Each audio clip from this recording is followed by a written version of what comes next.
Salut Julien. Salut Olivia. Je suis super contente de te retrouver pour cette interview. En fait, ça fait un petit moment que je me suis lancée dans des interviews d'entrepreneurs qui m'inspirent. Et ton profil est assez original en fait par rapport aux autres personnes qui sont sur ma chaîne YouTube. Il y avait aussi toute une partie très spirituelle. Je pense que c'est là aussi où j'aurais envie de, tu t'en doutes, de te questionner. Pour moi, en fait, il n'y a peut-être pas de séparation entre business et spiritualité, mais tu vas peut-être nous parler de toi, de ta vision de tout ça. J'aimerais dans un premier temps que tu nous dises qui tu es. Et après, j'aurais envie d'en savoir plus sur ton parcours, que tu nous expliques ton parcours, parce que Ouais. j'aime bien aussi tous les différents challenges par lesquels tu es passé. Je trouve ça assez inspirant et ça va parler, je pense, à beaucoup de personnes. Donc, vas-y, je te laisse la parole, Julien. Est-ce que tu peux nous dire qui tu es? Ok. Déjà, juste, je me demande ce qu'un entrepreneur capitaliste qui aime l'argent fait sur ta chaîne. Mais ça, c'est une parenthèse. Euh, J'ai le droit de raconter des conneries. J'ai le droit de dire des conneries dans l'interview ou pas? Tu as le Tu vois, on droit, peut recommencer, mais t'as le droit de dire ce qui est juste et vrai pour toi. Si dire une connerie, il s'avère que c'est ta façon ok. d'exprimer des choses qui sont justes et vraies, j'ai envie de te dire libre à toi. Bon, définir qui je suis. Je m'appelle Julien Musy et je trouve ça tellement limitant de définir qui je suis à travers une phrase, tu vois, je suis entrepreneur et j'ai une entreprise, mais pour les codes de l'interview, j'ai une entreprise qui s'appelle No Limit Impact, dans laquelle on, on a des entrepreneurs à vivre la vie la plus riche et la plus inspirante possible pour eux, dans leurs termes, dans leurs propres termes. Voilà. Et c'est ce qu'on fait aujourd'hui, parce que pour moi, c'est ce qui a du sens, c'est ce qui a changé ma vie, c'est comprendre que tu peux vraiment créer la vie que tu veux et qu'il n'y a pas réellement de limites. C'est d'ailleurs pour ça qu'on s'appelle No Limit Impact. Voilà. Ça, c'est ce Et que je tu fais. définis plus. Ça, c'est ce Ouais, que tu fais. effectivement, je définis ce que je fais plus que ce que je suis, quoi. Alors, qui es-tu, Julien? Euh, je suis un être humain qui est 28 ans. Enfin, ça fait 28 ans que je suis sur cette terre, on va dire. Et je suis tout, je pense. Du coup, comment veux-tu que je définisse ça et que je mette un cadre là-dessus? Je ne crois pas pouvoir mettre ça avec des mots, en fait. Hmm. Hmm. Enfin, je pourrais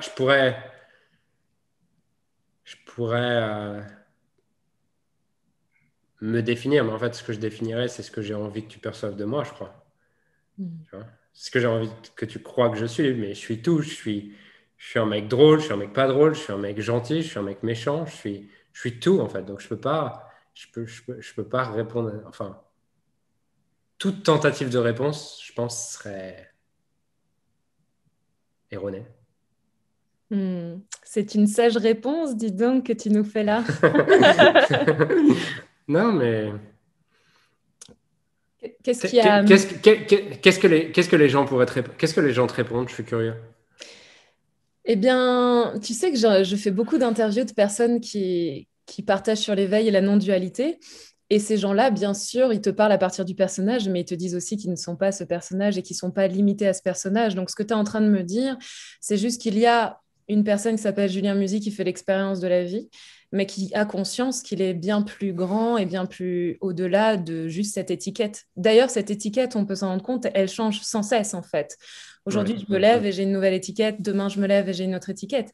Ça va complètement dans le sens des interviews que je fais, en fait. C'est ça que j'adore, c'est qu'en fait, juste en te posant cette simple question de qui es-tu, il y a juste eu un bug, en fait. Je trouve ça assez beau. En fait, il y a eu un bug justement parce que je fais pas mal d'interviews, tu vois, je dois en faire 3-4 par semaine. Et à chaque fois, on commence l'interview comme ça. Et quand je suis dans un monde business ou un truc comme ça, il y a une part de moi qui me dit, ça me fait chier de répondre de la manière dont je vais répondre. Mais il y a une autre part de moi qui dit, vas-y, faut que tu répondes comme ça, quoi. Mais ça peut Donc, être un jeu. je sais qu'avec toi, j'ai l'espace pour ne pas répondre comme j'en avais envie. Enfin, comme j'en ai l'habitude plutôt. Hmm. Mais je suis super contente que du coup, tu t'es autorisé à prendre cet espace, en fait, et à habiter tout l'espace que tu es. Et parce que c'est exactement, oui, c'est la compréhension. Je ne sais pas si on peut parler de compréhension, mais à laquelle j'ai l'impression que toi, tu as touché. Enfin, moi, quand j'ai été au contact, parce qu'on s'est rencontrés plusieurs fois, il faut le dire pour les personnes qui verront cette interview. Et moi, j'ai été très touchée par ce quelque chose en toi, parce que je voyais bien qu'il y avait cette compréhension voilà, de quelque chose d'impalpable. Et en même temps, tu n'en parles pas beaucoup, en fait. Il y a aussi ce jeu de arrêter de me mettre dans des cases du spirituel, arrêter de me mettre des étiquettes. Et j'aime beaucoup cette provoque, en fait, que tu joues. Qu'est-ce que ça signifie pour toi, justement, le spirituel ou l'absolu Qu'est-ce que ça a comme importance dans ta vie aujourd'hui? Euh,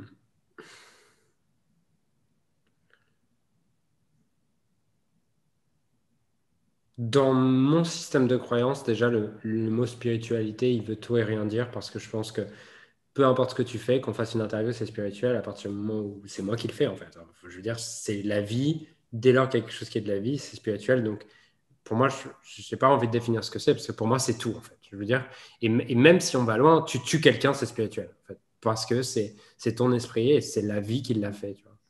Donc, euh, voilà, ce qui est spirituel, je dirais tout. Autant les choses qui peuvent paraître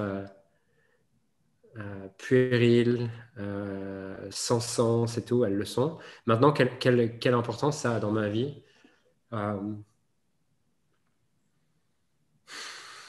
Comment tu l'intègres à ton quotidien, en fait? ouais. Je l'intègre pas à travers des pratiques ou quoi. Je veux dire, je suis pas quelqu'un qui médite, je suis pas quelqu'un qui va euh, bah, faire des pratiques autour de ça, tu vois, ou ces clichés-là. Par contre, je pense que dans mon modèle de croyance, je crois, et ça teinte beaucoup ma vie, je crois que tout est parfait et que tout est sur le chemin, que tout est exactement ce que tu as besoin de vivre. Du coup, je pense que ça me donne une confiance vraiment inconditionnelle dans la vie, dans quelque chose de plus grand.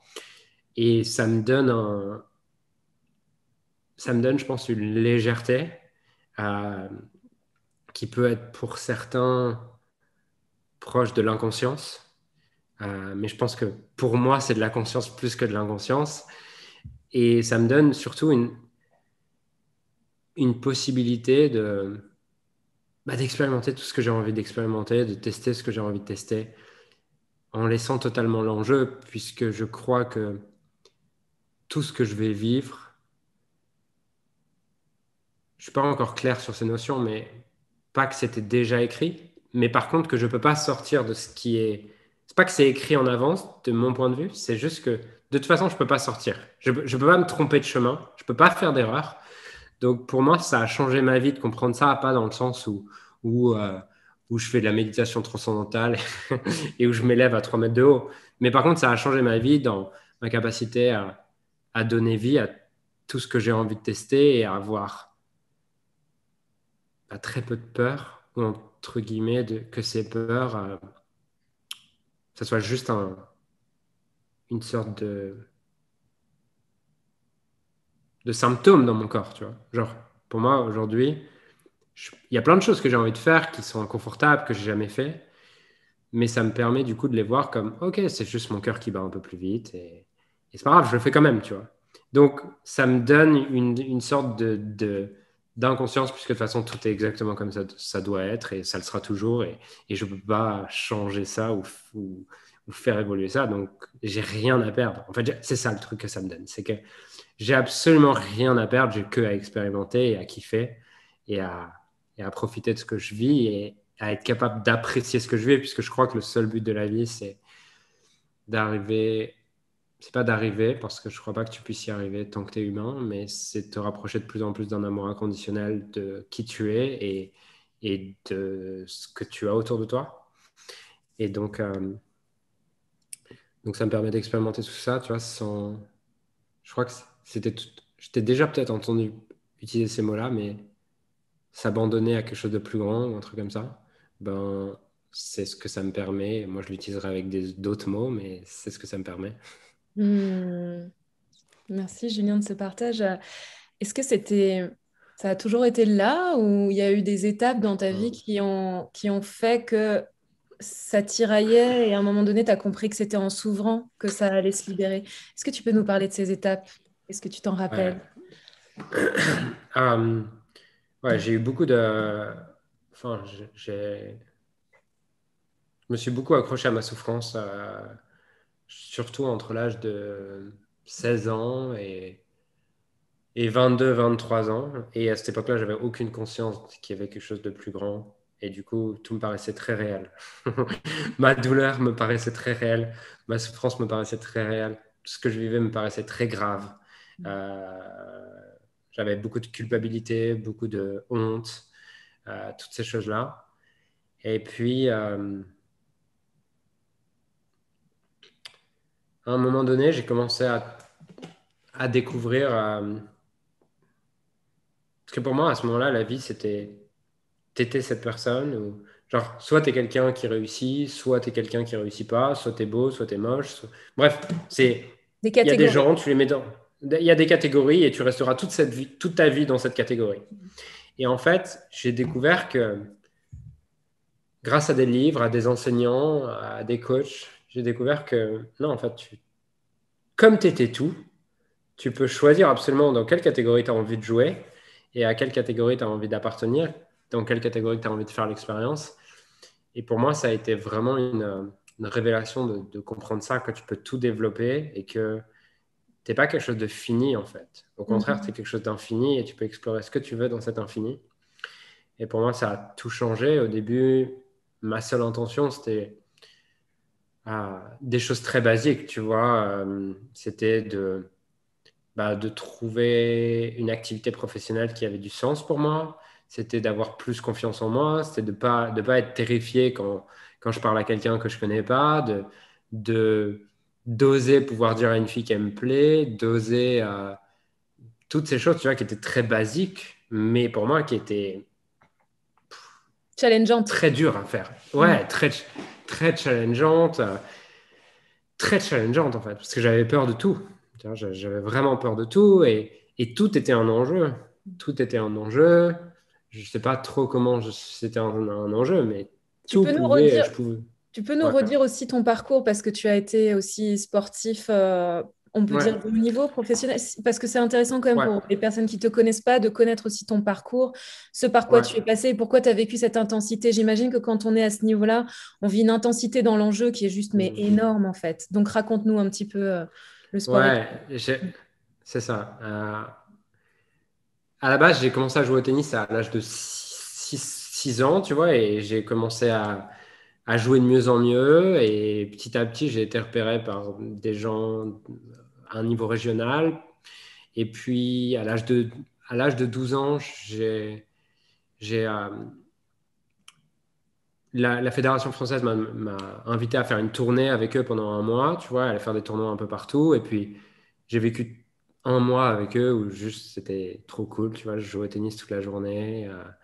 J'étais avec des potes toute la journée parce qu'on était ensemble à jouer au tennis et on faisait des tournois et on voyageait partout en France. Et on dormait même à Roland-Garros, pour te dire. Et pour un jeune de 12 ans, dormir à Roland-Garros, c'est un truc incroyable. Pour que... Il y a une anecdote qui est assez drôle avec ma mère, c'est que on avait été jouer sur le central de Roland-Garros et tous les joueurs, enfin tous les petits qui étaient dans cette tournée, euh, prenaient une bouteille et remplissaient leur bouteille de la terre battue de Roland-Garros, tu vois. Et cette bouteille, elle est restée chez moi jusqu'à 17 ans. Et en fait, tu ouvrais la bouteille de terre battue que tu avais 17 ans, c'était une infection dans toute la maison. Parce que je sais pas si tu imagines de la terre dans une bouteille, rester 5 ans dans Ouais. une bouteille, bref. Et bref, et du coup, à la fin, c'était mi-août, on m'appelle et on me dit, bah voilà, on a vraiment, tu fais partie des gens qu'on a envie d'entraîner et qui ont envie d'être sélectionnés en pôle France. Et en fait, ils en prennent 3 par catégorie d'âge. Donc pour moi, c'était genre génial. Et à ce moment-là, ils me demandent est-ce que tu veux venir ou pas. Et je vivais seul avec ma mère et tout ça. Et je dis à ma mère, oui, je veux y aller en fait. Mais à ce moment-là, j'y vais plus pour vivre l'aventure que pour être réellement professionnel. Donc, derrière, je pars dans cet internat, je rentre une fois par mois chez moi. J'adore cette aventure, c'est un truc de dingue, tu vois. On s'entraîne 6 à 7 heures par jour, on ne va pas à l'école, on est en cours par correspondance, 2 semaines, 1 à 2 semaines par mois, on part faire des tournois. Euh, je suis un peu starifié aussi parce que à 13 ans, tu as un contrat Adidas, d'un coup, tu as 50 t-shirts Adidas qui arrivent. Bref, j'ai vraiment une vie hors du commun et je kiffe cette vie. Je peux jouer devant des stades, enfin, c'est pas des stades, mais des clubs avec des gradins où il y a 1000, 2000 personnes. Donc à 13 ans, c'est juste incroyable. Des gens qui crient ton nom, tu as 13 ans, c'est dingue, tu vois. Et je vis tout ça pendant 2 ans. Je kiffe de ouf. Franchement, avec le recul, je me dis c'est une aventure tellement riche. Sur le moment, il y a vraiment des moments où à 13-14 ans, tu as juste envie de rentrer chez toi et d'avoir. Il y a des moments où tu es fatigué, tu es crevé, il faut aller t'entraîner. Et tu as envie de pouvoir, comme un jeune, te mettre dans le canapé avec un paquet de Prince et bouffer ton paquet de Prince, tu vois, et jouer à la console derrière, mais tu le vis pas vraiment. Et, mais c'est riche, c'est intense et je me sens chanceux de vivre ça. Enfin, je sais pas si je me sens chanceux à ce moment-là. En tout cas, avec le recul, je me sens tellement chanceux d'avoir vécu ça. Et ce qui se passe, c'est qu'à la fin de ces 2 ans, donc j'ai 15 ans et ils prennent tu passes du Pôle France à Poitiers à l'INSEP qui se trouve à Paris et là, ils en prennent qu'un dans ma catégorie d'âge. Et ils me prennent pas. Et ils en choisissent un autre. Et là, à ce moment-là, du coup, je dois rentrer chez moi. Enfin, du coup, je passe de ces 2 ans en internat hyper intense à rentrer chez moi, vivre seul avec ma mère à 15 ans et demi. Retourner au Et collège. non, je fais quand même les cours par correspondance chez moi.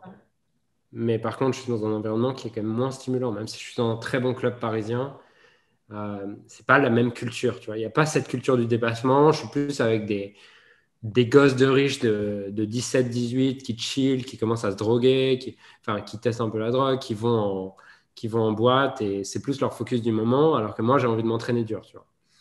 Et, et du coup, je m'entraîne dur. Je m'entraîne vraiment dur durant les 3-4 premiers mois, comme jamais, parce que j'ai une revanche à prendre. Je me dis, OK, c'est pas parce qu'ils m'ont pas pris que je vais arrêter, tu vois. Au contraire, je vais leur montrer que je suis le meilleur.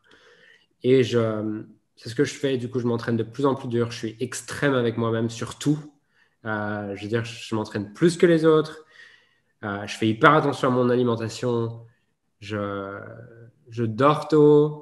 Ma famille s'inquiète à ce moment-là parce que je fais aucun écart à tous les niveaux. Tu vois. Je ne veux pas avoir des potes parce que ça va me fatiguer. Je suis vraiment en mode extrême. Et puis, dans cette période, euh,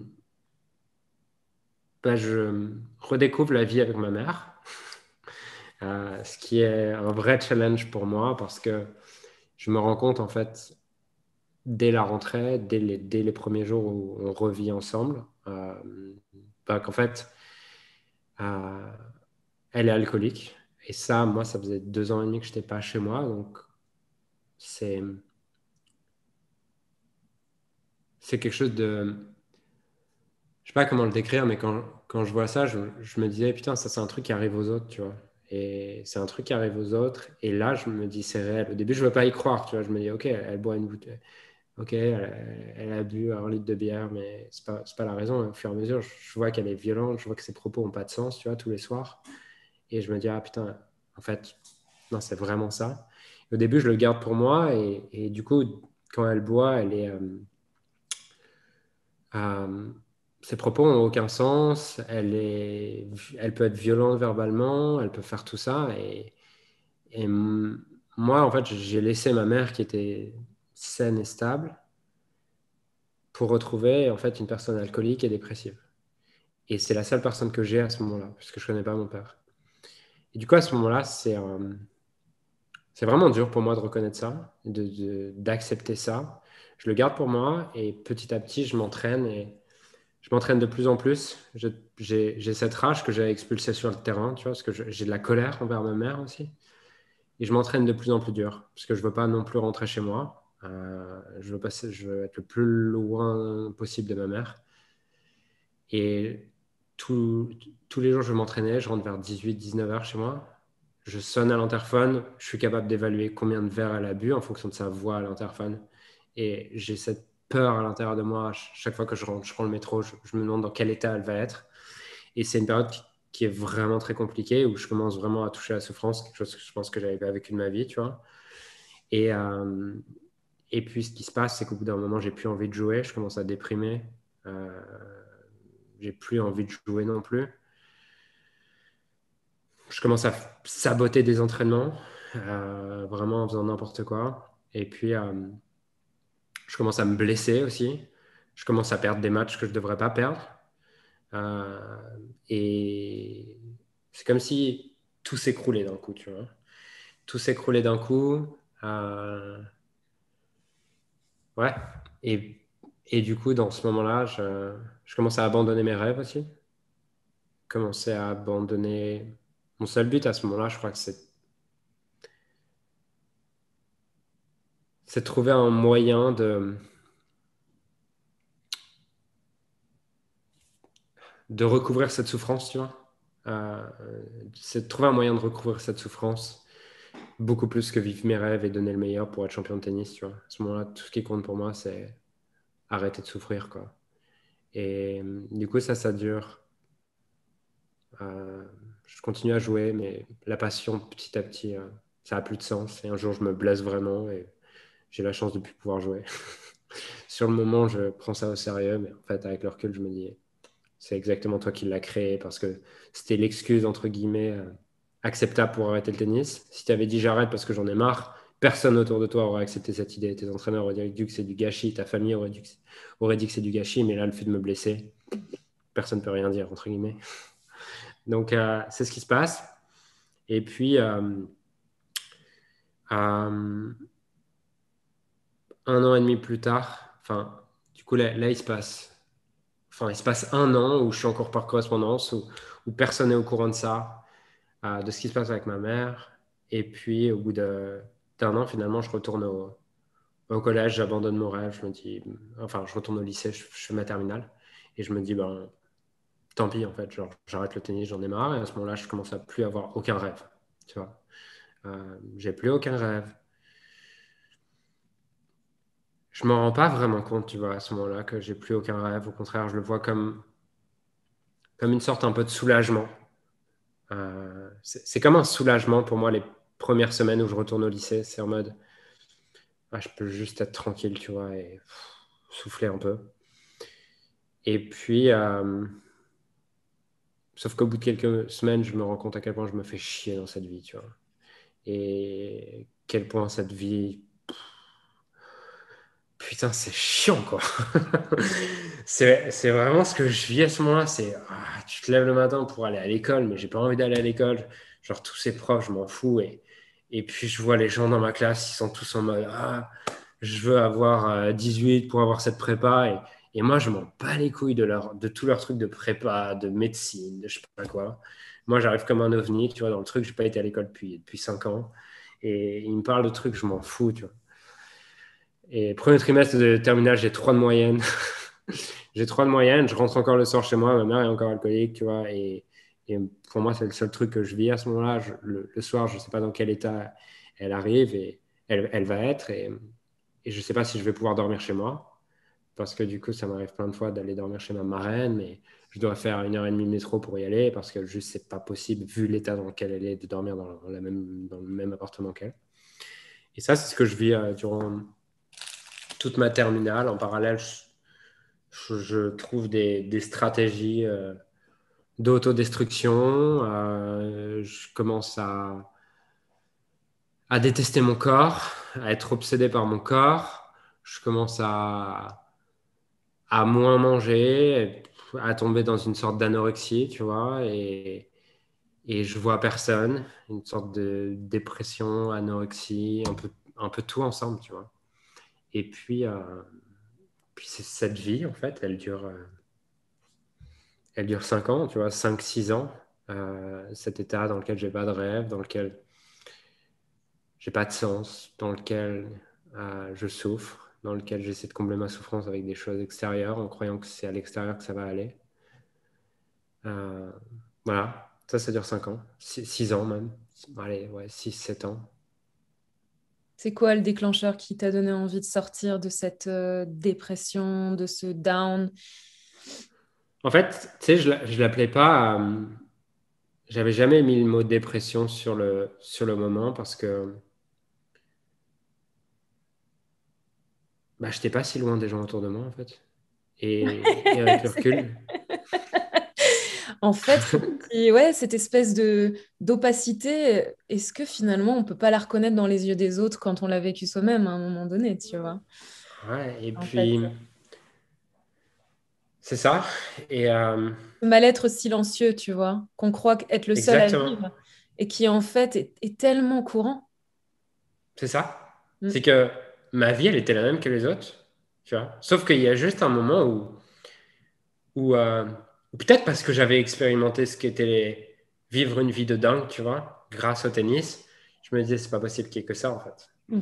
Tu vois. Et il y avait sûrement un truc de cet acabit-là.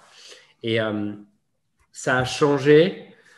En fait, dès ma deuxième, troisième année, ma première année de fac, j'avais un sens parce que j'avais pas été pris à Dauphine et pour moi, je voulais être à Dauphine. Et du coup, je me suis dit, bah, j'avais un sens, c'était d'être le meilleur pour être pris à Dauphine la deuxième année. Donc, j'ai fini ma Georges Promo la première année, ça avait un sens, mais une fois que j'étais à Dauphine, je me suis dit, ok, en fait, je m'en bats les couilles de cette université, c'est de la merde, tu vois. C'est pas terrible, Dauphine, hein, franchement. Non, mais peu importe, tu vois. Peu importe. Peu importe. Et, et du coup, j'arrive là-bas et je me dis, en fait c'est trop chiant, tu vois. Et dès, du coup, ma deuxième année d'études, je commence à dire à ma mère et à ma famille, en mode, genre, j'aime pas ce truc-là, quoi. Ça n'a pas de sens pour moi de faire des maths. Euh, j'aime pas. Je, je me fais chier. Et du coup, euh, dès la deuxième, troisième année, je dis ça. Et puis, la phrase que j'entends à ce moment-là, tout le monde me répète ça, on me dit, il y a deux phrases qu'on me dit. La première, c'est non, mais continue, parce que maintenant que tu as commencé, il te reste plus que 2 ans pour avoir un diplôme. Non, mais 2 ans, c'est horrible, putain. Tu vois? Ça, c'est la première chose. Et la deuxième phrase, c'est oui, mais tu vois, là, c'est tes études. Là, tu comprends pas trop pourquoi tu fais tout ça, mais tu verras, quand tu travailleras, tu comprendras. Quand tu rentreras dans le monde du travail. Donc, moi, je crois un peu à ces deux trucs-là. Et puis, de toute façon, je n'ai pas vraiment confiance en moi. Je vois pas ce que je peux faire d'autre. Donc, allons-y, hein, tu vois. Qu'est-ce que tu veux faire d'autre, de toute façon? Qu'est-ce que tu veux que je fasse? Et puis, du coup, T'as le temps terminé? passe. Ouais. T'as terminé Ouais, tes études, ouais, du coup. ouais, j'ai fait mes 5 ans d'études. Et t'as eu ton Le diplôme. temps passe. J'ai eu mon diplôme, je n'ai pas été le chercher. Et en fait, ce qui se passe, c'est qu'en parallèle, le seul endroit où je peux exprimer un peu qui je suis, c'est à travers la cuisine et la pâtisserie. Tu vois, c'est là que je peux exprimer de la créativité. C'est là que j'ai l'impression un peu d'exister et de vivre, tu vois. Du coup, je développe un blog en parallèle de ces études où je partage mes recettes, je partage tout ça. Et au bout de quelques mois ou quelques années, je ne sais plus exactement, je ne sais plus les chiffres exacts, mais j'ai des milliers de visites chaque mois, tu vois. Mm. Donc, je commence à être reconnu dans le milieu et dans tout ça. Et ce qui se passe, c'est que lors de mon stage de fin d'études, j'ai une société de production au Japon qui me contacte et qui me dit on a vu votre blog et on trouve ça super. En ce moment, on réalise un documentaire sur lequel on aimerait que des Français viennent découvrir la gastronomie japonaise et inversement, que des Japonais viennent en France. Est-ce que ça vous intéresserait de venir? Et moi, je me dis, putain, enfin, un truc qui va être cool, tu vois. Genre, ça fait 7 ans que je me fais chier à mourir. Enfin, un truc qui va être cool. Du coup, je pars dans ce truc et je leur dis ouais.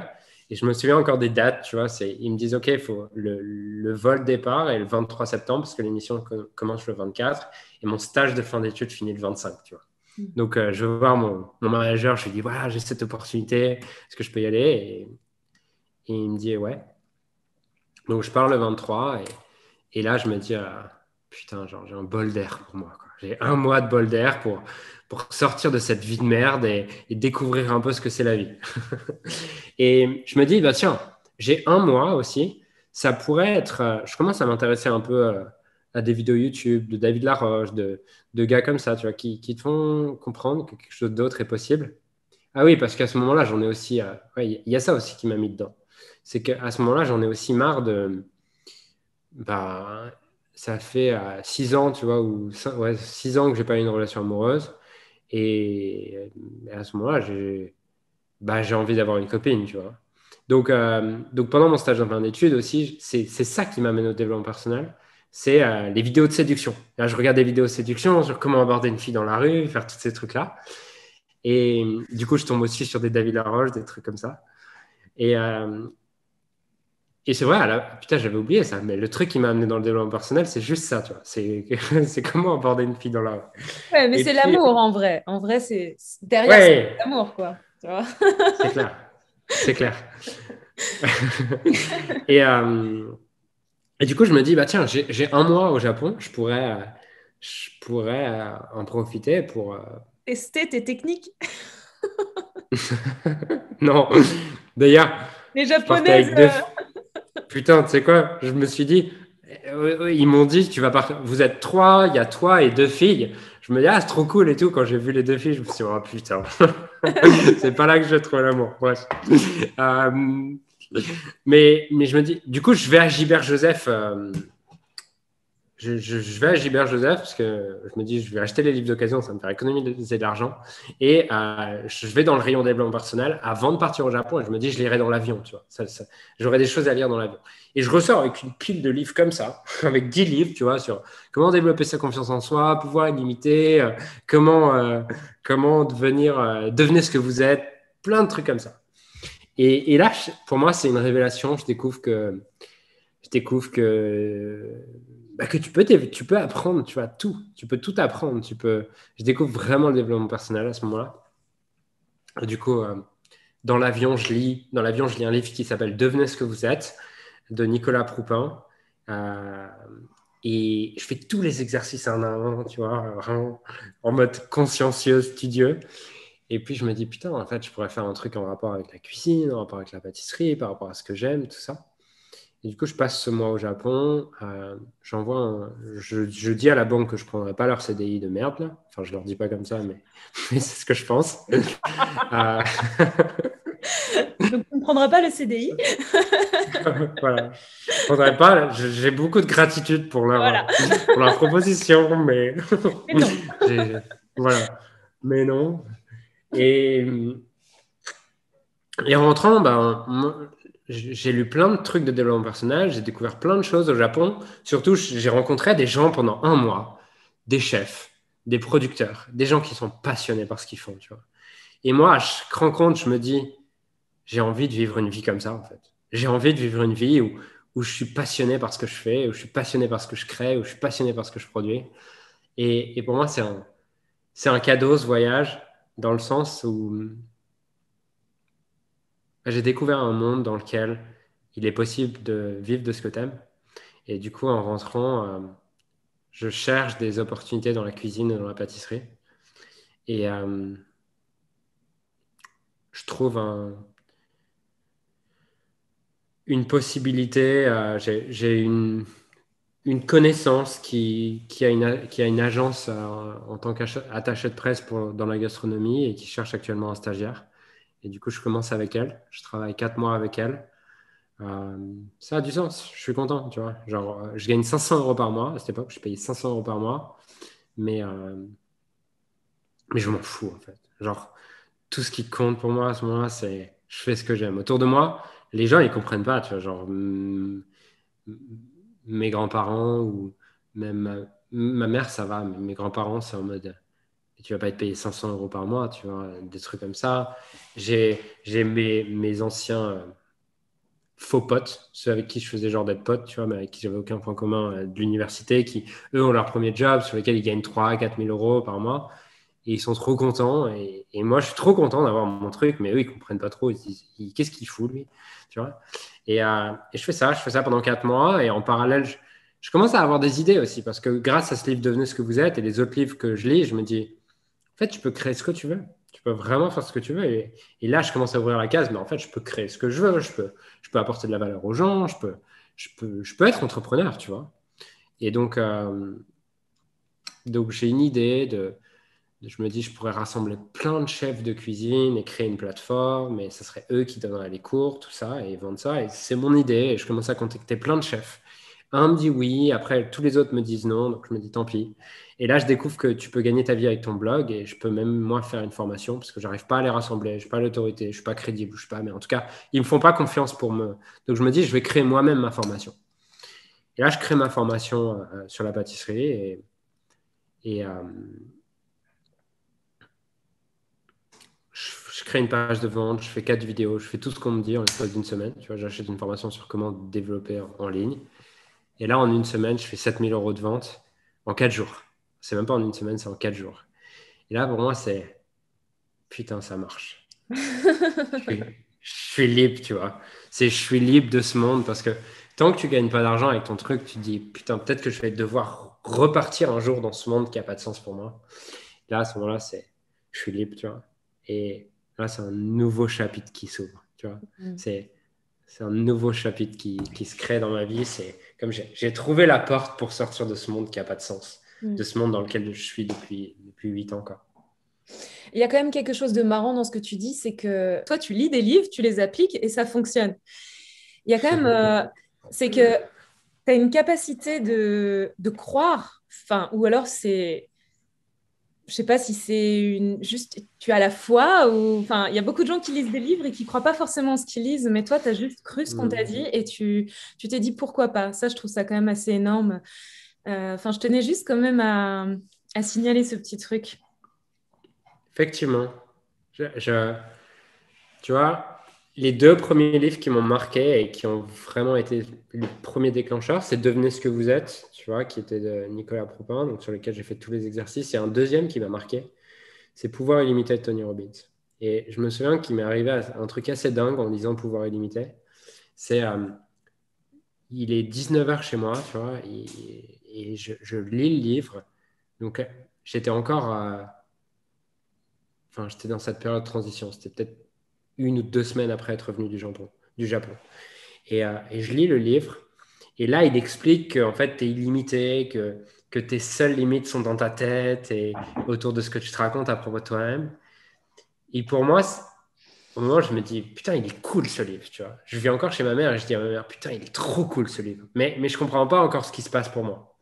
Et je vais me coucher à 22h et à 4h30 du matin, tu vois, je suis réveillé.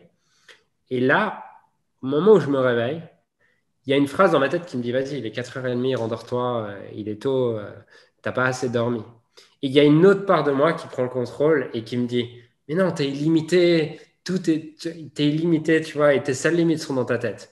Je me dis, ok, bah, si je suis illimité, j'ai pas besoin d'attendre 7 heures pour aller courir. Je peux mettre mes baskets maintenant, aller courir maintenant à 4h30, tu vois. Je mets mes baskets, je vais courir.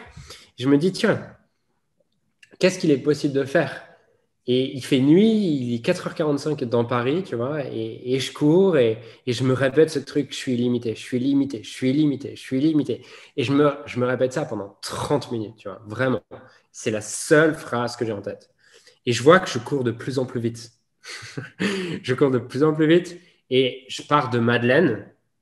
Et je sais pas si tu vois Paris, mais en tout cas, je Si, je pars vois très de bien où la c'est Madeleine. Madeleine. Ouais, de la Ok. Madeleine. Et je me retrouve après la porte de Saint-Cloud, tu vois, plus loin que la porte de Saint-Cloud. Donc, j'ai couru à 12 bornes, tu vois, et je suis toujours pas fatigué, je n'ai pas vu le truc passer. Je me dis, moi, je peux rentrer et courir encore plus vite, tu vois, puisque je suis limité. Je peux courir 2 fois plus vite sur le retour. Et là, je cours bien plus vite que ce que j'ai l'habitude de courir et tout. Et d'habitude, je cours 7 km le matin, tu vois, et j'arrive, je suis rincé, tu vois. Et là, au final, j'arrive, il est peut-être 6 heures du matin, tu as le soleil qui commence à se lever et je regarde ma montre et je fais, tiens, en fait, j'ai fait un truc comme 26 ou 27 km à un rythme qui est mon rythme habituel des 6-7 km. Et là, j'ai le soleil qui se lève et tout, je me dis, putain, j'ai compris un truc qui va changer ma vie. J'ai compris que je suis limité. Et pour moi, c'est un moment dont je me souviendrai, je crois, toujours. Bon, pour la petite histoire, T'as eu des courbatures. euh, non, ce qui se passe, c'est que je travaillais du coup là dans le truc d'attaché de presse et je me dis, putain, il s'est passé un truc de dingue. Et j'arrive au bureau à 8h30. Il fallait monter 2 étages. Et là, je monte les escaliers et je fais, oh putain. Je regarde mon genou, enfin, je sens qu'il y a quelque chose qui va pas. Et le soir, je peux genre plus marcher. Et derrière, j'ai pas pu courir pendant 2 mois et demi. Mais voilà. On est rattrapé par. Mais par contre, j'ai eu la leçon que j'avais besoin d'apprendre. Que tu étais illimité. Et du coup, Ouais. de ce blog, si on revient sur l'histoire, ce blog, il t'a fait 7 000 € de vente en une semaine. Après, enfin, tu faisais quoi à cette époque-là? Il me semble qu'il y avait l'histoire où tu vivais dans 30 mètres carrés, ou enfin, en coloc, ou je sais plus. C'était cette période-là où tu étais en Non, colocation? non. Là, justement, à cette époque-là, je vis chez ma mère encore. Je vis encore chez ma mère. Et certes, j'ai cette partie de ma vie professionnelle qui se développe. Mais j'ai toujours ce challenge euh, d'être mal à l'aise avec les gens, d'être ultra timide. Euh, j'ai toujours pas de copine. J'arrive toujours pas à connecter avec des filles. Et j'ai toujours peur d'elles, tu vois. Et du coup, en parallèle, je me passionne vraiment pour le développement personnel parce que je veux résoudre ce problème. En fait. Je veux comprendre comment est-ce que je développe de la confiance en moi, comment j'arrête d'être timide. Et du coup, je commence à participer à une première conférence et puis un séminaire plus tard. On vient de voir une Et femme passer à ce moment-là. Au moment où tu parles de femme, on voit une femme qui passe au-dessus de ton épaule droite. Excuse-moi, j'étais obligée de le signaler. Donc, tu parles d'un séminaire. Enchantée. et je participe, tu vois, à un séminaire. Et là, ce séminaire, il est, à Paris et il nous fait faire des exos émotionnels. Mais à ce moment-là, moi, mon seul truc, c'est juste de savoir. J'ai 2 objectifs, c'est savoir comment je développe, comment je gagne plus d'argent avec mon business et en parallèle, comment j'arrive à avoir confiance en moi. Et le deuxième jour, il se passe un truc qui est qu'on me fait visualiser quelque chose. Ils nous font faire un exercice de visualisation. Et là, je tombe par terre parce que mon corps ne peut plus. L'énergie qui circule à l'intérieur de mon corps, elle est trop élevée pour que mon corps puisse la maintenir. J'ai les jambes qui tremblent, j'ai le corps qui tremble. Euh, je ne sais pas comment on appelle ça. Certains disent que c'est la Kundalini ou je ne sais pas quoi là, mais je ne connais pas tous ces trucs-là. En tout cas, ce que je sais, c'est que je suis debout et je tombe par terre. Tu vois, tellement l'énergie qui circule à l'intérieur de moi est forte. Et je me retrouve derrière, du coup, je tombe par terre et là, j'ai une vision de moi sur laquelle j'ai jamais eu ce genre de vision. C'est pas un truc où je visualise consciemment en mode j'ai envie de réaliser ça. C'est un truc qui m'arrive comme ça. Et je me vois devant une scène de 1 000 personnes à accompagner des sportifs de haut niveau, tu vois, et, et leur transmettre tout ce que je viens d'apprendre dans les 12 derniers mois, tu vois, sur la visualisation, sur le fait tout est possible. Et à ce moment-là, je me dis, je veux faire ça, en fait. Je veux pouvoir redonner à des sportifs de haut niveau tout ce que j'ai appris ces 12 derniers mois sur moi. Et je me dis, c'est un truc sur lequel je peux pas faire marche arrière, c'est plus fort que moi, voilà, c'est un truc de dingue. Et, euh, et du coup, le lendemain, je m'inscris dans une école de coaching. Je veux dire, je n'ai pas l'argent, mais je sais que c'est ce qu'il faut faire. Je sais, voilà, ça me dépasse. Et voilà, le lendemain, je m'inscris dans une école de coaching. Et derrière, les choses évoluent, les choses s'enchaînent. Je commence à faire des conférences, je commence à écrire des articles de blog, à faire mes premières vidéos sur développement personnel et tout ce que j'apprends dans cette école de coaching et dans tout ce que j'apprends à côté aussi. Et il Et n'y avait plus de peur à ce moment-là, tu n'avais plus la peur, parce que prendre la si, parole, si, tu avais encore la peur, mais tu le faisais quand même, c'était plus fort que toi, en fait, ça s'imposait à toi. ouais, c'était plus fort que moi, mais je suis toujours à ce moment-là, je veux dire, j'arrive à faire des vidéos, mais j'ai toujours peur des gens, tu vois. Mais j'avais trop envie de transmettre ces trucs-là, en fait. C'était trop important pour moi.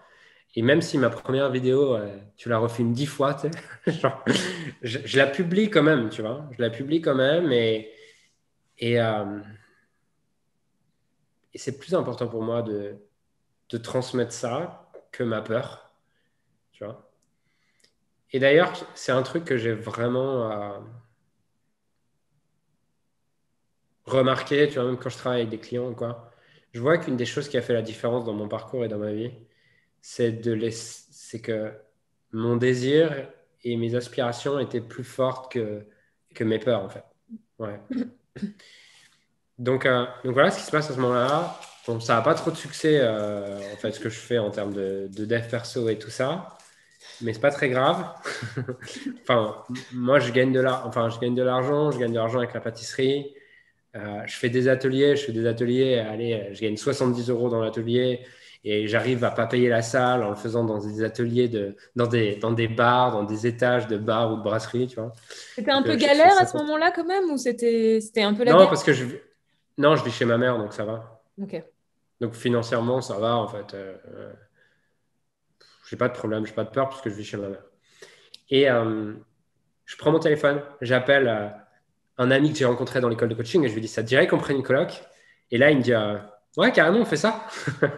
et 2 semaines après, il me dit, c'est bon, j'ai trouvé un truc, on l'a dans une semaine, tu vois. Et je lui dis, ok, j'arrive.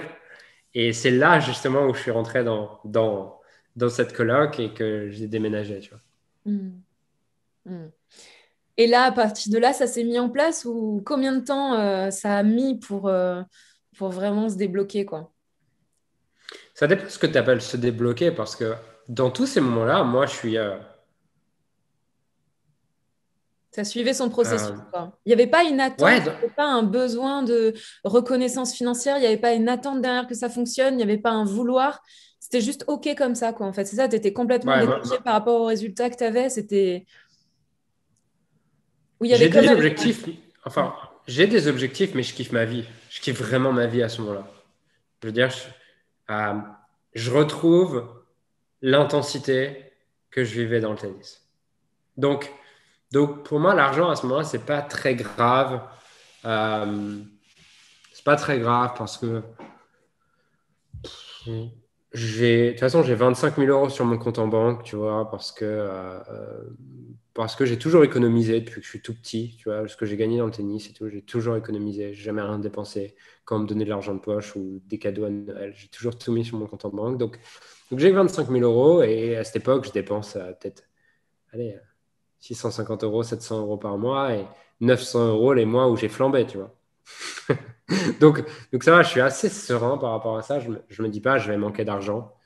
Euh, T'as jamais eu la sensation de manquer d'argent? Ou t'as connu quand si je l'ai même? eu, Si tu l'as eu. enfin, j'ai, c'est marrant parce que moi, j'ai jamais eu si j'ai manqué d'argent enfin, j'ai eu la perception de manquer d'argent entre 10 ans et 15 ans, Hmm. entre l'âge de 10 ans et 15 ans, parce que ma mère valorisait mon éducation. Donc, du coup, j'étais en école privée où derrière, elle payait cet internat, elle payait les choses qu'elle avait à payer. Elle mettait l'argent qu'elle a dans des choses qui me faisaient accéder à des environnements sur lesquels il y avait des gens beaucoup plus riches que moi. Donc, j'étais un pauvre parmi les riches, en fait. Tu vois, Hmm. enfin, j'étais quelqu'un qui était plutôt, je pense, d'une classe aisée. Mais comme j'étais avec des gens beaucoup plus riches que moi, dans le monde du tennis, dans des écoles privées ou quoi, bah, je me paraissais pauvre par rapport aux autres. Tu vois, ils avaient tous des marques, moi, j'avais pas de marque. Et à cet âge-là, c'est comme ça que tu évalues l'argent, tu vois. Et puis, j'ai vu ma mère plein de fois me dire ah bah non, tu peux pas l'avoir ça parce qu'on on peut pas, tu vois. Hmm. Genre, on peut pas, je me disais des trucs comme ça en fait. C'est soit je te paye ton école, Hmm. soit je te paye ton tennis, soit je te paye ce truc-là, tu vois. Hmm.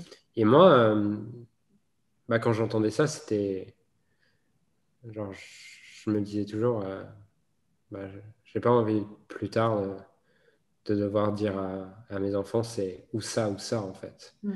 Et du coup, je pense que j'ai développé une valeur argent vraiment autour de ça, en mode, j'ai vu ma mère être trop limitée par l'argent, tu vois.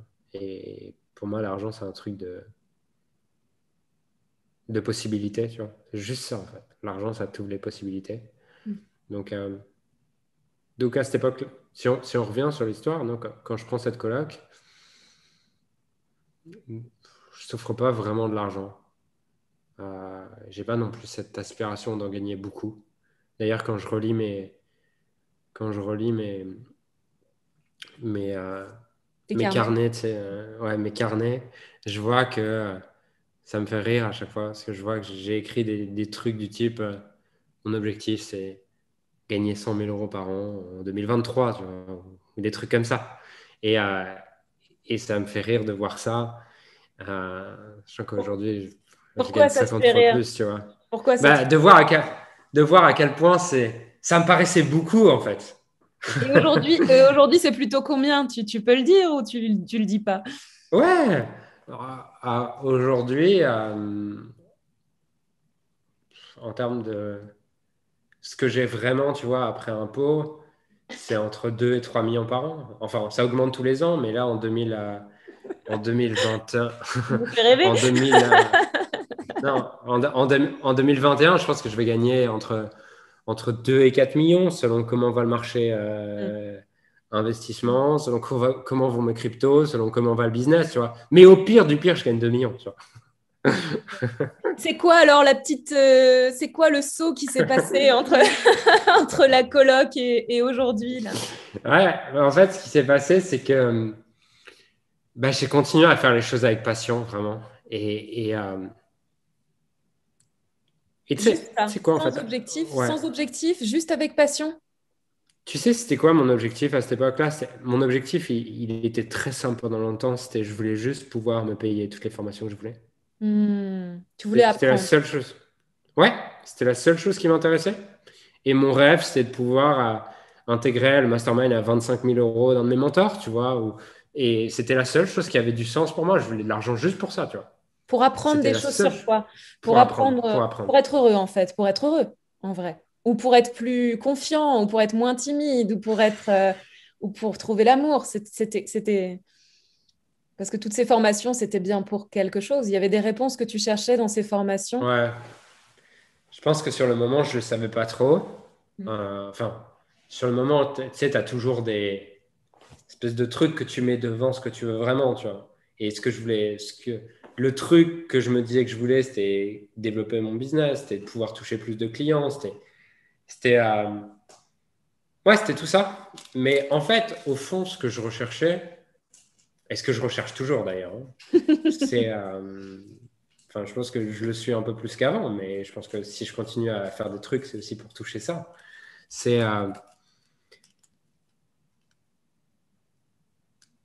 m'aimer moi-même, tu vois, avoir de l'amour pour moi-même, avoir de l'amour pour ma vie et juste ressentir. Toi, tu parles de paix, moi, je parle pas. Enfin, c'est pas les mots que j'emploie parce que j'ai l'impression que la paix, c'est chiant. Ouais, c'est super chiant là. D'accord, l'amour illimité peut-être. Non, pour moi, je cherche à ressentir de l'amour, de l'enthousiasme, de l'inspiration, de la gratitude, Hmm. de la présence Hmm. et, et accéder de plus en plus à ça. Et en fait, me libérer de la souffrance, en fait. Voilà, c'est ça que je recherchais. Me libérer de cette souffrance. Et, et je pense qu'effectivement, euh, t'éduquer. Je sais que les gens en général que tu interviews ne disent pas ça. Je crois qu'il y a un des trucs qu'ils disent, c'est la un des trucs qu'ils disent, c'est que la connaissance c'est que le mental veut toujours en savoir plus ou des trucs comme ça. Tu sais. Dis donc, t'écoutes mes Euh, interviews, Julien? T'as du temps? je t'ai dit, je me fais chier en ce moment. Et tu Hier, fais quoi sur la hier soir, connaissance? C'est intéressant, ouais. Tu disais quoi sur la connaissance? Non, mais ils disent que le mental veut toujours en savoir plus, mais c'est parce que tu recherches et tout ça. Moi, je crois pas vraiment à ça. Je crois que le fait de t'éduquer et de te comprendre t'aide vraiment quand même à accéder à ces choses-là. Hmm. Ce qu'ils disent, c'est que la compréhension est avant même la compréhension, en fait. C'est ça qu'ils disent. Qu'en fait, tu es déjà qui tu es avant même de comprendre qui tu es. Tu vois, c'est ce que tu disais tout à l'heure, en fait. Il y a qui je suis Et c'est illimité. Et après, il y a les étiquettes. Et ça, c'est quand je comprends qui je suis. Et donc, je me définis par mon âge, par ce que je fais, par un... Voilà. Je pense qu'en fait, tu dis la même chose, mais que ça t'embête de le dire de la même manière. Mais entre tes mots, ça transparaît, Julien. C'est pour ça que tu es là et c'est pour ça que je t'interviewe. C'est parce que moi, j'ai été touchée par ton discours, même s'il y a un truc un peu marrant qui le prend à l'envers et qui dit non, mais m'emmerdez pas avec vos étiquettes spirituelles, vous me faites chier, quoi. Pardon, désolé, je le dis comme ça. Ouais, c'est mon côté rebelle. C'est ton côté rebelle. Mais je Oui, voudrais dans tous les savoir. trucs de... Ouais, Ouais, vas-y, dans continue. tous les trucs, quand je fais des tests de personnalité ou des trucs de branding, d'archétype et de ce truc-là, à chaque fois, on me ressort ce côté rebelle. Je vois tellement à quel point j'aime exprimer, je crois, cette part de moi. Oui, mais c'est très Et je bien suis ça. attaché à ça. En même temps, c'est comment ça se manifeste à travers toi et c'est génial. Et c'est aussi ce pied de nez que tu as tendance à faire constamment et qui fait que je pense que tes clients te suivent. Et voilà, c'est aussi ça. Et moi, je veux savoir, Julien, qu'est-ce que, voilà, c'est ça en fait que les gens viennent chercher chez toi, c'est cette espèce de folie, en fait, cette folie douce, je pense, euh, qui transparaît dans tes enseignements, dans tes formations. Ah oui, on parle de coaching, de formation, mais pour moi, c'est plus des enseignements, parce que tu as vraiment ce profil de l'enseignant, en fait, de celui qui transmet la sagesse, même si tu n'as pas du tout envie d'avoir cette étiquette-là. Mais ce que je trouve génial, c'est qu'en fait, tu le fais dans la matière, c'est-à-dire qu'il y a les enseignements de sagesse, etc., qui sont d'une certaine façon comment accéder à la paix ici et maintenant. Et puis, d'un autre côté, il y a des personnes comme toi qui disent, bon, bah les gars, maintenant, on se retrousse les manches. Et si vous voulez vraiment tester votre nature illimitée, eh ben, allez-y, faites-le dans la matière, allez jouer avec la matière, allez jouer avec l'argent. Il y a quelque chose chez toi qui casse un peu les codes de l'argent. Et tu vois, il y aurait quelque chose de choquant, quoi, des formations à 20 000 euros, des formations à 30 000 euros, des formations à 40 000 euros, même je ne sais pas à combien ça coûte, tout ça. Mais j'ai l'impression que c'est pas tant l'argent que c'est juste ce à quoi, et tu vas me dire si c'est vrai, ce à quoi ça fait toucher, enfin, qu'est-ce que ça fait toucher chez les gens quand ils dépensent cet argent-là et qu'ils vivent une expérience quand ils dépensent cet Hmm. argent-là. Ou qu'est-ce que ça leur fait de se dépasser pour aller justement dans la matière gagner de l'argent en fait. J'ai la sensation que c'est aussi un enseignement que de bouger et de casser ses propres limites et ouais, ses propres croyances pour aller le voir matérialisé dans la matière. C'est une grande question ce que je te pose. Bah, je pense que j'ai évolué, tu vois, par rapport au moment où on s'était rencontrés, sur différents points de vue et aussi ce que j'assume de ce que je transmets, tu vois, et ce que je veux bien reconnaître de ce que je transmets.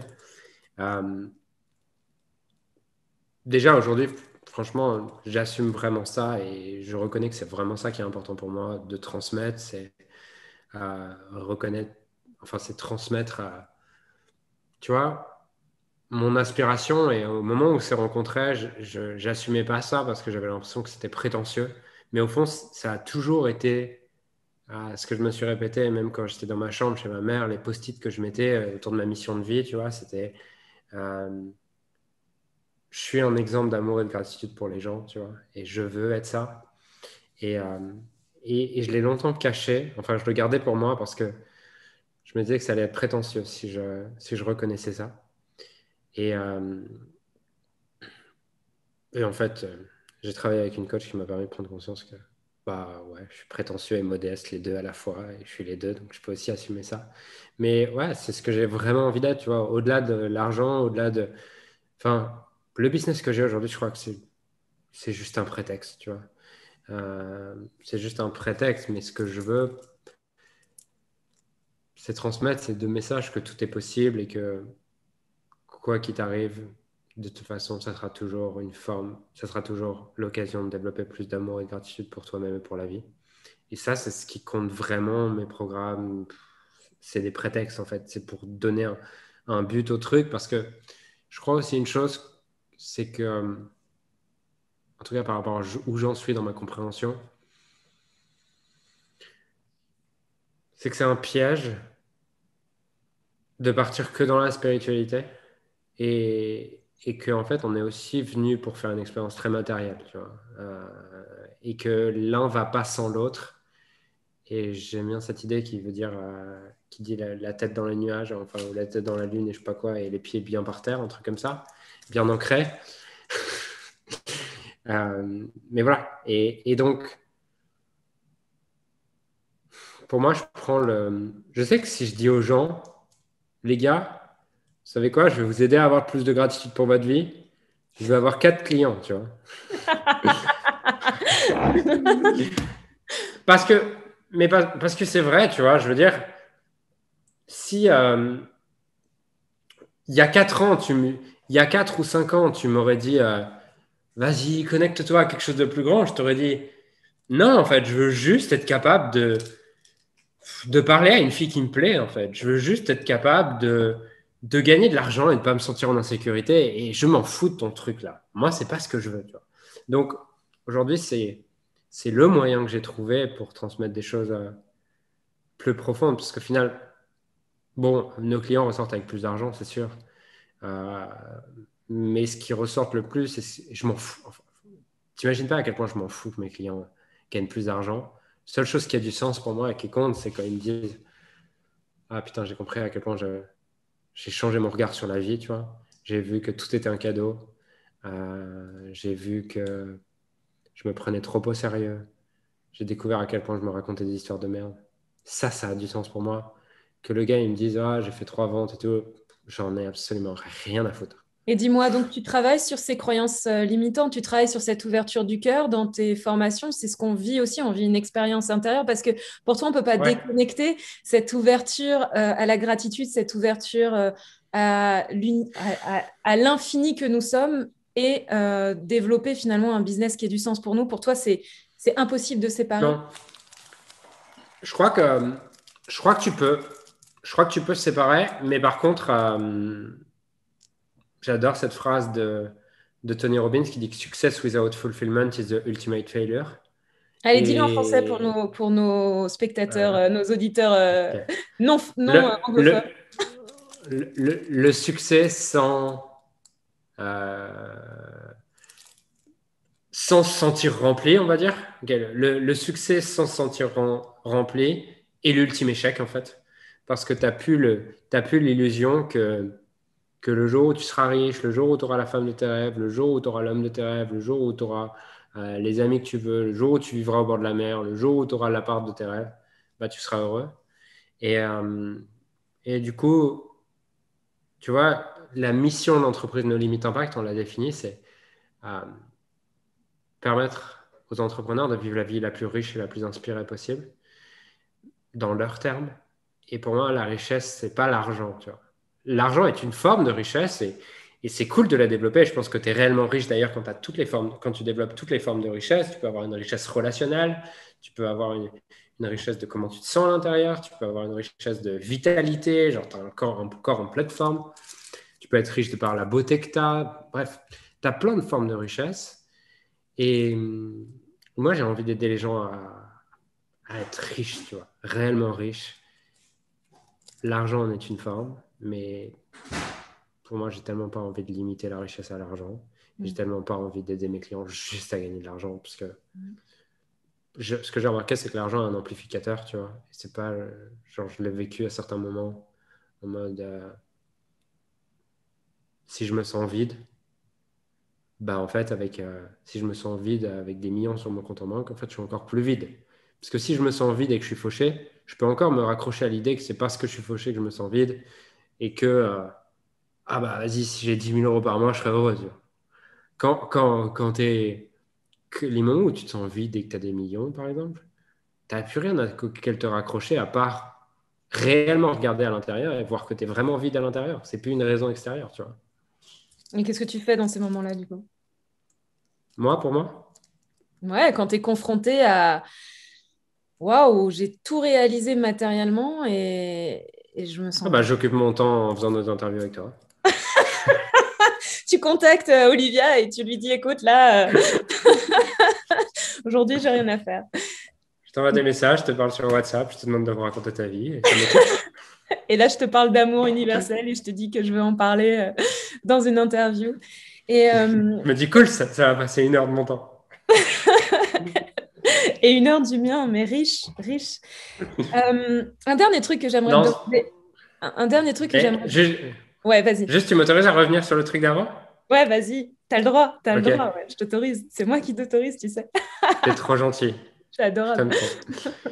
Euh, Non, sérieusement, tu vois, j'ai compris que, franchement, j'ai eu plein de phases de remise en question ces 2 dernières années, tu vois, plein.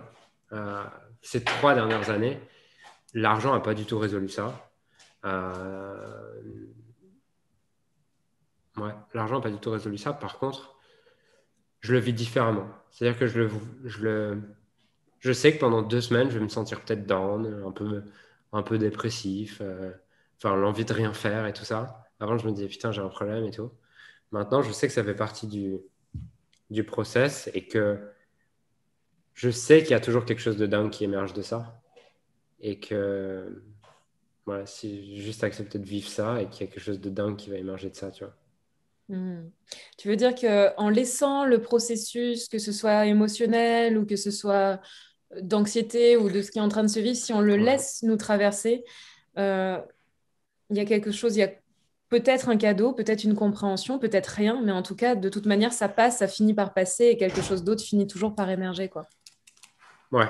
Bah, sûrement à un niveau interne, mais je le vois aussi à un niveau très matériel, tu vois. Là, par exemple, ça fait vraiment 10 jours pour le coup que j'ai pas d'énergie, je me sens fatigué, genre toute la journée. Alors, ça se voit pas J'ai du envie tout, hein, là, ça se voit pas du tout. On te voit, ça se Non, voit pas du tout. non, parce que j'adore faire ça en fait. Genre, j'adore faire des interviews et encore plus avec toi. Mais, euh, mais, Ça fait mais ouais, 10 ça fait ans. vraiment 10 jours que je vis ça, tu vois. Et j'ai envie de rien faire, mais rien, tu vois. Et même quand je dois répondre à un message ou quoi, c'est en mode, j'ai l'impression que tu me demandes de faire un 10 km, tu vois, répondre à un message. Et du coup, par contre, ce que je vois, c'est que là, je sens que ça commence à bouger depuis hier. Ouais, depuis hier, ça commence à bouger et j'ai juste 3 opportunités de dingue qui arrivent, des choses que l'ancien, tu vois, celui que j'étais il y a un mois, aurait jamais attiré. Donc, je ne peux pas l'expliquer, sûrement les gens qui ont plus étudié ça pour l'expliquer, mais c'est comme s'il y avait ces phases où, bon, je sais qui je suis, je sais ce que j'aime, je sais ce que je fais, je suis stable, je suis serein, je suis inspiré. Et il y a un moment donné où j'arrive à la fin d'un cycle, et là, j'ai cette phase de 10 jours, 2 semaines, des fois 3 jours, des fois un mois, où je suis vraiment dans ça n'a pas de sens. Et boum, à la fin de ce cycle, il y a des nouvelles opportunités d'un tout autre niveau que j'aurais jamais attiré. Et, euh, et là, je sais que c'est reparti pour un cycle. Et au prochain cycle, je vais me ressentir down Hmm. et on refera une interview. Et c'est comme si tu acceptais de plus en plus de traverser ces phases-là, en fait. Ouais. Hmm. Et que c'est Tu peut-être... vois, ouais. À un moment donné, dans l'interview, tu as parlé du terme, enfin, chercher à être heureux. Je crois de moins en moins à cette idée. Et surtout, je poursuis de moins en moins le fait d'être heureux. Parce que j'ai compris que, enfin, pour moi, hein, après, c'est pas vrai pour tout le monde, mais en tout cas, pour moi, j'ai vu que m'attacher à cette idée que je devais être heureux était un des trucs qui me faisait le plus souffrir et que un des trucs qui m'a le plus fait me sentir, je vais utiliser ton mot, en paix. Euh, qui m'a fait le plus me sentir en paix, c'est euh, le fait d'accepter que être heureux n'était pas le but et que être heureux et malheureux étaient les deux faces d'une même pièce qui voulait dire être en vie en fait. Aujourd'hui, c'est beaucoup plus important pour moi de faire l'expérience de la vie et d'être en vie que d'être heureux. Oh là là. Et du coup, c'est ce que tu disais, tu expérimentes même la gratitude peut-être pour ces moments-là parce qu'ils font partie de la Ouais, vie. C'est ce que tu disais en fait. ouais, exactement. Waouh. Tu vois que tu es un sage en vrai. Moi, je sais. Arrête de me coller des étiquettes, s'il te plaît. Bon, je t'enlève le sage, c'est vrai. Même Pierre Rabhi, quand je l'avais interviewé, il voulait pas que je l'appelle le sage. Donc, j'enlève ce mot, voilà. Disons que là, maintenant, c'était des paroles de sagesse à travers toi. Je ne dis pas que Julien C'est Midi est un sage, je dis qu'il y a de la sagesse là dans cette discussion. Voilà, c'est mieux c'est comme ça. mon, c'est mon ego qui essaie de me raconter que j'ai pas envie d'être un sage alors qu'en fait, il est trop content. Tu nous l'as fait à l'envers, là. Là, non, là, Non, c'est mais. trop. Là, c'est trop pour moi. Ok. Julien, on va arriver tout doucement sur la fin de cette interview et j'aimerais, même si tu nous as délivré de très, très beaux messages déjà, J'avais envie que tu exprimes ouais, un mot pour ces entrepreneurs là qui nous écoutent, entrepreneurs qui ont envie vraiment d'investir, enfin, d'entreprendre avec le cœur. Et quand je dis avec le cœur, c'est avec la foi incommensurable qu'effectivement tout est possible et que si tu suis Hmm. le fil qui t'est proposé, oui, il y a quelque chose de beau là qui t'est proposé. Il y a une vraie invitation de la vie et elle prend vraiment soin de nous. Je ne sais pas si tu aurais voilà, envie d'ajouter quelque chose d'autre. Tu nous as dit plein de belles phrases déjà. Et si tu aurais envie de dire, même par rapport à ton expérience, voilà, je voulais te laisser le mot de la fin par rapport à tout ça. Je crois que le business est un jeu et que c'est hyper important de se rappeler de ça. Et que dès lors que tu te prends au sérieux dans le business, c'est là que tu bloques toutes les opportunités. Et pour moi, je pense qu'une des choses qui m'a le plus aidé et qui m'aide encore le plus, c'est de prendre tout comme un jeu, tu vois. Et là, la manière dont on peut me voir, tu vois, à certains moments dans l'interview, c'est la même manière dont je suis dans l'interview et je peux perdre 50 000 euros, 100 000 euros. Je suis capable d'en rigoler, tu vois. Et je pense que une des choses qui peut nous limiter dans le business, c'est de croire que le business, tu vois, dès qu'on parle d'argent ou de business, ça doit être quelque chose de sérieux. Alors que je crois que c'est un jeu et je crois que tu peux pas te tromper. Je crois que tout est sur le chemin, rien n'est en travers. Et du coup, si tu considères avancer sur ton business à partir de cette idée, il peut rien t'arriver, tu vois. Et pourquoi vouloir prendre les choses au sérieux s'il peut rien t'arriver? Et j'ai tellement de gratitude, tu vois, pour toutes les personnes qui ont contribué à me faire comprendre ça, me faire comprendre que il peut rien m'arriver puisque de toute façon, tout sera toujours sur le chemin. Et donc, c'est un peu le mot de la fin que j'ai envie de donner parce que la vie est tellement plus simple quand tu prends tout comme un jeu. Et voilà. Merci beaucoup pour ces mots forts. Merci, merci mille fois, Julien. Merci pour cette belle interview. Merci beaucoup. Merci à toi.